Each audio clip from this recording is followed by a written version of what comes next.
On this video we're taking a look at our NBA best bets for the games that are happening on Monday, March 28, 2022. Welcome back to High Stakes, let's get straight into it. Also, don't forget to subscribe to get notified as soon as we release these sport prediction videos, and if you would like more betting tips and predictions, then check out our Patreon in the link down below. Our new Patreon is a way for us to help you improve your chances of making more money. 5 plans are available for each and every one of you. You can get 30 extra betting picks all the way up to 500 extra betting picks per month. Stop wasting hours of your time searching for bad betting picks that ends up costing you a lot of money. Join the High Stakes Patreon now and get the best betting picks. Indiana Pacers vs Atlanta Hawks. Atlanta Hawks -7. The Atlanta Hawks are averaging 112.8 points on 46.7% shooting and allowing 112.2 points on 47.1% shooting. Trae Young is averaging 28.1 points and 3.8 rebounds, while John Collins is averaging 16.2 points and 1.8 assists. Bogdan Bogdanovic is the third double-digit scorer, and DeAndre Hunter is grabbing 3.2 rebounds. The Atlanta Hawks are shooting 37% from beyond the arc and 81.2% from the free throw line.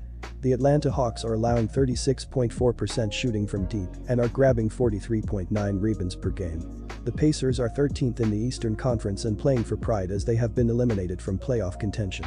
Indiana is on a 3-game losing streak after getting blown out 131-91 at Toronto on Saturday. After the first quarter, Indiana trailed by 20 points and never made the game competitive. The Pacers were outshot 61% to 42% from the floor and 47% to 31% from 3. The Hawks are 10th in the Eastern Conference with 8 games left to play. If the season ended today, they would have to face the Brooklyn Nets in a play-in game. The loser of the number 9 versus number 10 game will see their season end, and the winner would have to face either Cleveland or Charlotte for the final playoff spot. The Hawks are 1.5 games behind Charlotte for the number 8 spot and 4.5 games ahead of the Knicks for 11th place. The Atlanta Hawks aren't a team I'm thrilled to lay big chalk with, especially on the road, but the Pacers are just that bad of a team. In fact, the Pacers are losing their last 5 games by an average of 7.4 points, while allowing 52.7% shooting from the field. The Hawks offense should have a field day in this contest. It's the Hawks and the chalk or pass for me here.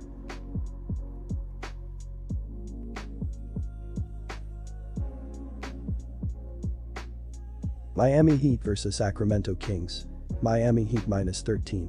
The Sacramento Kings are averaging 110.5 points on 45.9% shooting and allowing 115.8 points on 48.1% shooting. De'Aaron Fox is averaging 23.2 points and 3.9 rebounds, while Domantas Sabonis is averaging 18.9 points and 12.3 rebounds. Harrison Barnes is the third double-digit scorer, and Davion Mitchell is grabbing 2.1 rebounds. The Sacramento Kings are shooting 34.5% from beyond the arc and 76.8% from the free throw line. The Sacramento Kings are allowing 36.8% shooting from deep and are grabbing 43.1 rebounds per game. The Miami Heat conclude a 4-game homestand in this one. Overall, the Heat are struggling recently, which is partly due to injuries. They have now dropped 4 games in a row. Miami was labeled as 2.5-point dogs in an ugly 110-92 home loss to the Nets on Saturday. The offense is slumping, and they have not been able to cover the spread in 7 consecutive games overall. Jimmy Butler struggled big time in Saturday's loss, going just 2 for 9 from the field. The 32-year-old small forward is only averaging 18.2 ppg this month and 21.1 ppg on 47% shooting on the season. Tyler Herro made his return after missing 2 games. The 22-year-old sharpshooter has scored a total of only 23 points in his last 2 clashes and is posting an average of 20.9 ppg. Bam Adebayo has eclipsed 20 points in 2 out of his last 4 bouts. The veteran center has tallied an average of 19 ppg, along with 10.1 rpg. The Sacramento Kings resume a lengthy 5-game road trip on Monday. The team has been reasonably competitive lately. They took the Suns to OT and beat Indiana on Wednesday. The Kings were labeled as 2.5-point dogs in a 114-110 overtime road win against the Magic on Saturday, resulting in their 3rd straight win. They have now covered the spread in 3 consecutive games. De'Aaron Fox has missed the last 4 games with a hand injury and is questionable for this one. The 24-year-old point guard is having a terrific season, recording an average of 23.2 ppg and 5.6 apg. Davion Mitchell is playing well, sinking at least 22 points in 3 consecutive games. The 23-year-old point guard has increased his season average to 10.9 ppg on 42% shooting. Harrison Barnes scored 19 points in Saturday's defeat. The 29-year-old small forward has filed an average of 16.8 ppg and 5.8 rpg. The Sacramento Kings are one of the worst road teams in the NBA, winning just 11 games all season. The Miami Heat will be eager to rebound with a win after an ugly loss to the Nets in their latest action on Saturday. The Heat have won 26 of their 38 home games. Furthermore, the Kings continue to surrender a ton of points. They have squandered an average of 121.5 points in their last 5 games. They rank 29th in three-point defense, which is key when considering the Heat lead the NBA in three-point efficiency. Also, consider De'Aaron Fox is questionable for the Kings with a hand injury. Memphis Grizzlies vs Golden State Warriors. Memphis minus 10.5 points. And here is why.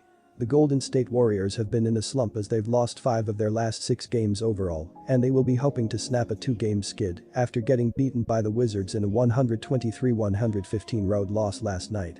Jordan Poole led the team with 26 points, Klay Thompson added 25 points, while Andrew Wiggins chipped in with 23 points on 8 of 14 shooting. As a team, the Warriors shot 42% from the field and 8 of 33 from the three-point line as they fell behind early and never took the lead against the struggling Wizards, who were missing 2 of their best players. Jonathan Kuminga had a night to forget as he scored just 4 points on 0 of 5 shooting, while Draymond Green scored just 7 points on 2 of 6 shooting. This is an opportunity for the Grizzlies to bury any long shot hopes the Warriors had of catching them in the Western Conference standings. Golden State is basically sitting back and allowing it to happen by resting key starters for Monday's game. Memphis is already playing without Ja Morant, but Jaren Jackson Jr. and Brandon Clark are also questionable for this matchup. So this could quickly turn into the Dillon Brooks and Desmond Bane show. The Grizzlies might need a show if the Warriors youngsters start heating up. Don't think the Steph Curry magic isn't infectious on a roster fully capable of turning magic into reality on the floor.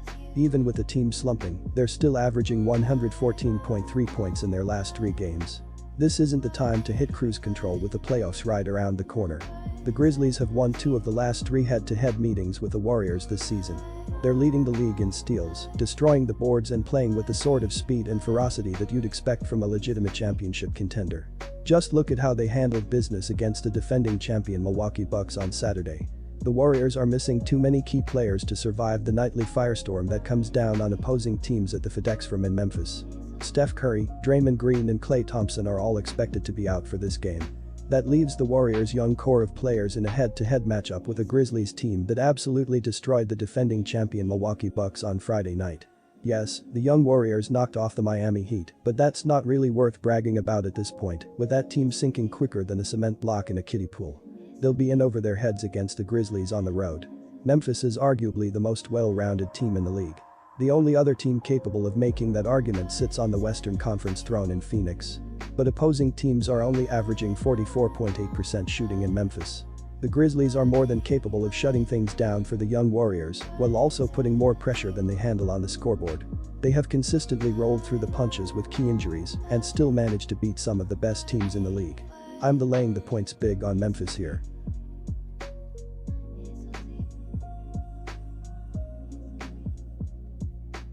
Disclaimer, no financial advice. The information on this channel is provided for education and informational purposes only, without any express or implied warranty of any kind, including warranties of accuracy, completeness, or fitness for any particular purpose. The information contained in or provided from or through this channel is not intended to be and does not constitute financial advice, investment advice, trading advice or any other advice. The information on this channel and provided from or through this channel is general in nature and is not specific to you the user or anyone else. You should not make any decision, financial, investment, trading or otherwise, based on any of the information presented on this channel without undertaking independent due diligence and consultation with a professional broker or financial advisory.